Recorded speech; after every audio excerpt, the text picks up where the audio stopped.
We're going to show you the simple process of putting together your own gravity feeder if you want to supplemental feed deer. It's legal in our state, so we decided to start doing that this year. We don't raise any corn or beans on our ground, and so we figured this is a good way to keep inventory of the deer and keep them on the property. So while you check that out, Darren texted and said his hunting video is online now, so I'm going to check that out and you can watch us build some feeders.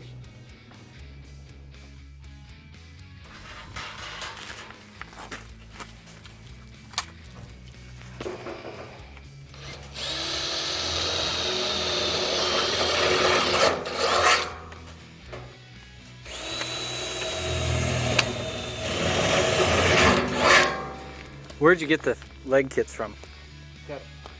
Academy. And that's where I found these game winner tubes too. So. Yep. Yeah, you can. Well, if the drum is free, which they are for us. Yeah. The kit, the leg kit, I think is $40. The feet are another 15. I don't remember what those are, but I think it comes in for just about $100 a piece. Yeah, the tubes I think are $49, $50. Yeah. So you can have a couple 100 pounds of corn in a feeder for about $100, which is quite a bit more affordable than buying the pre-assembled feeders. So yeah, hopefully they last. It does cost a little bit of effort, but this is our third one. Yep. The first one works great. So. If you want to buy one, for a limited time, they're $300. We feed corn to the deer every year, but lately it's amounted to just tossing a 5-gallon bucket of corn in front of our trail cameras to get the deer to stop a little bit longer to see what's really out there. We've made gravity style feeders in the past, but the raccoons get in it and make a huge mess. And I've even had some of the whirligig type feeders run off of a battery, but the batteries end up dying and then you have to go check on those. And you're not sure if they're going to be a reliable feeder for the long term. So this year I got a notion to start trying these bigger feeders. Keep a little more corn out there so it limits our need to go into the woods and smell everything up. And we can also take a little bit better inventory throughout the year. And it's just another fun thing that we get to do in the off season. So we have a bunch of these 55-gallon drums available to us. We have them sitting around the farm. It's a pretty cheap option to go. And found these game winner tubes online. Pretty cheap deal. Have them shipped right to the house. They're pretty easy to set up. They come with instructions, but I suppose most of you guys have 6 or 7 hours a day at work to think about this sort of thing, so shouldn't be too hard to figure out. They don't take any special tools if you just have a regular drill with some metal bits to drill your bolt holes. The first feeder we used a metal grinding wheel to whittle out the hole for the feed to drop through, and the second two we used a hole saw and reciprocating saw for those. So nothing real special, pretty easy to bolt up. Comes with most of the components. We did have to use longer bolts because we were using flat bottom barrels rather than a molded or cone bottom feeder, and so you have to use the extra little adapter deal on that, which requires longer bolts, but that was a pretty easy process as well.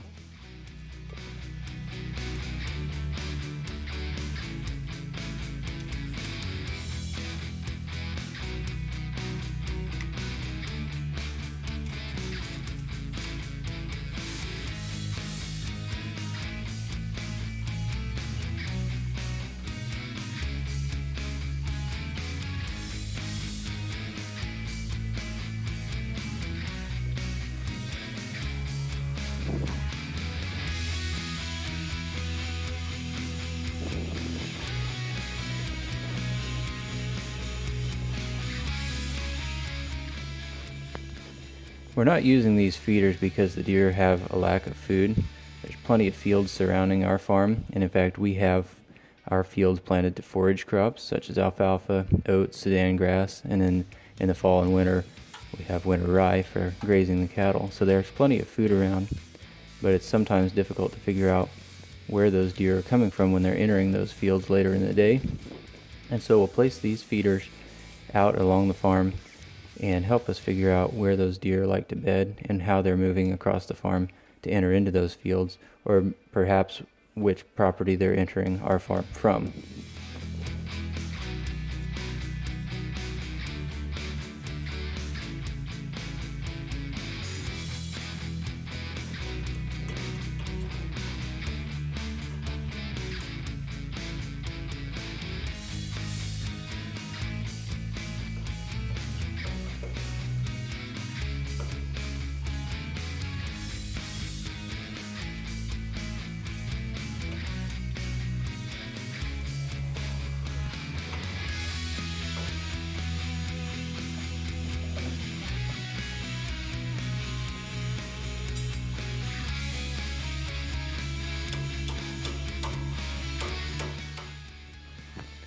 With as much corn as these feeders will hold, we didn't want to do it by the bag. So during corn harvest, we bought about 100 bushel of corn from our uncle when he was cutting his corn. And we have that in an auger wagon, so we can put that in buckets right in the back of the pickup, back the pickup right up to the feeder, and dump it right in. We'll fill the feeders up about 2/3 of the way, and that'll be good.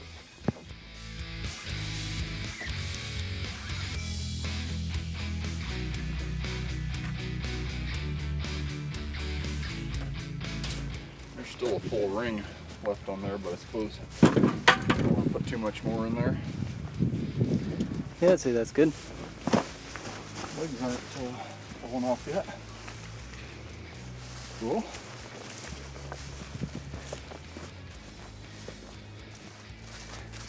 Make sure it's flowing good.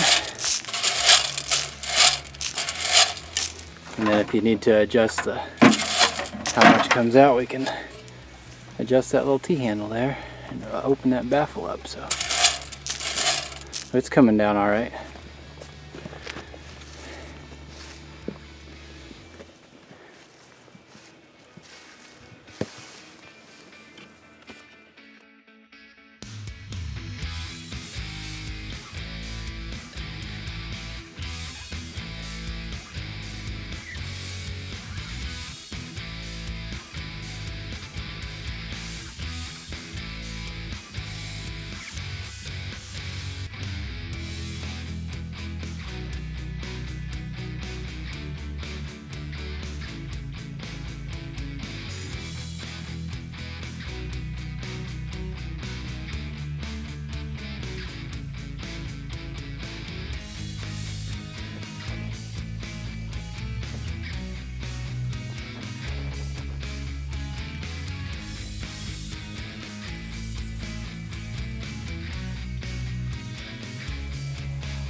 Well, we put the Tacticam back out on this first feeder that we had. We had it on a rye field, and it's actually planted for cows to graze this winter. And we're getting to the point where after rifle season here, in another 10 days, 14 days, we'll need to put the cows out on it. And so we moved the feeder across the fence into a little patch of CRP where some of those deer bed, and we put the Tacticam back on it just to kind of take inventory here for the next couple months. And so that's it. We're gonna go see if we can fix up this third feeder that Darren put out yesterday. Get them all fed up for the winter and keep them around to drop some sheds. Despite all our hunting efforts, there's still a few bucks running around, and we'd like to see what they are. We know there's going to be a lot of hunting pressure here in the next couple weeks. So we wanted to get everything done and get out of there, let things settle down, and move on to next year. That's the plan. Only 11 more months till November 2021.